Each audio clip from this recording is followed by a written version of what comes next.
छात्रों लास्ट 1 घंटे बचे हुए हैं एग्ज़ाम के, तो जितने भी वोकेशनल सब्जेक्ट हैं, IT hardware, beauty and wellness, सबके लिए रोजगार कौशल के सारे जो ऑब्जेक्टिव लेके आ चुके हैं।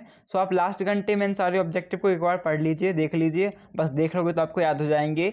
पहला प्रश्न निम्नलिखित में से कौन संचार प्रक्रिया चक्र के अंदर संचार का तत्व नहीं है, तो यहाँ पर समय आपका उत्तर आ जाएगा।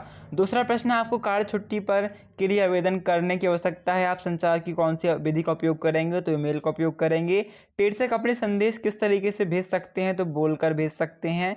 इसके बाद निम्नलिखित में कौन सा मौखिक संचार का एक उदाहरण है, तो फोन कॉल उदाहरण है। फिर मौखिक संचार के लिए हमें किस प्रकार के शब्दों का उपयोग करना चाहिए, तो सरल शब्दों का उपयोग करना चाहिए।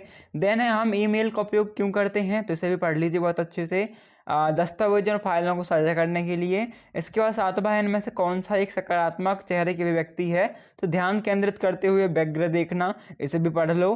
ठीक है, एक सीधे शरीर की मुद्रा संप्रेषित करता है या दिखाता है, तो आत्मविश्वास को दिखाता है। किसको दिखाता है, आत्मविश्वास, सेल्फ कॉन्फिडेंस।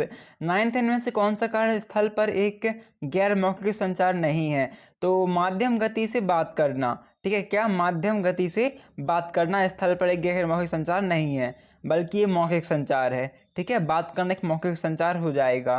फिर 10वां है, संचार के बारे में निम्नलिखित में कौन सा कथन सही है, तो इसे एक बार आप चेक कर लीजिएगा।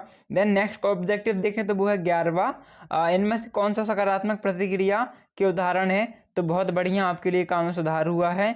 फिर है 12वां, नकारात्मक प्रतिक्रिया के लिए उदाहरण है, तो मैं आपको यह बताना पसंद नहीं करता हूँ, लेकिन आपके ड्राइंग कौशल खराब है। ठीक है, ये नकारात्मक हो जाएगा। 13वां पढ़ लो, जल्दी से जल्दी निम्नलिखित में से कौन सा एक अच्छी प्रतिक्रिया के प्रभावी घटक है, तो प्रत्यक्ष और ईमानदार। ठीक है, ये फिर विशिष्ट भी हो सकता है, एक बार आप देख लेना अपने हिसाब से। 14वां है, इनमें से कौन सा सामान्य संचार बाधा नहीं है, तो समान संचार बाधा नहीं है, क्या हो जाएगी, वित्तीय बाधा, क्योंकि ये सारी की सारी बाधाएं आती हैं, बस वित्तीय बाधा नहीं आती है, तो ये आपकी वित्तीय बाधा, आपका उत्तर आ जाएगा। 15वां क्वेश्चन यहाँ पर आपके लिए इंपॉर्टेंट है, इनमें से कौन सी संचार बाधाओं को दूर करने के लिए तरीके हैं, तो एक दूसरे के मतभेदों का सम्मान करना, ये यहाँ पर आपका उत्तर हो जाएगा। ठीक है, तो ज़्यादा से ज़्यादा ऑब्जेक्ट को पढ़ लो बहुत अच्छे से, वीडियो को शेयर कर दो, लाइक कर दो एंड सब्सक्राइब भी कर लो। Thanks for watching.